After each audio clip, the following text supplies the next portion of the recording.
سوال، jazz cash کی طرف سے ایک لون آفر ہے جس پر ہفتہ وار کچھ نہ کچھ ٹیکس بھی لیا جاتا ہے، یہ لون لینا کیسا ہے؟ کیا یہ سود میں آئے گا؟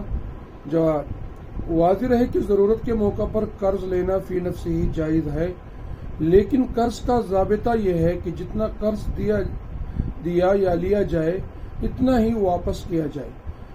اس پر کسی بھی نام سے کسی قسم کا مشروط نفع فائدہ لینا یا دینا سود ہے، اور سود کا لینا دینا اور اس میں کسی قسم کی مدد کرنا حرام اور ناجائز ہے۔ سودی لین دین کرنے والوں سے اللہ اور اس کے رسول صلی اللہ علیہ وسلم کی طرف سے جنگ کا اعلان ہے، لہذا اگر جاز کیش کی طرف سے قرض دیا جائے اور اس پر مشروط اضافی رقم لی جائے تو ان سے قرض لینا جائز نہیں ہوگا، فقط واللہ تعالی اعلم۔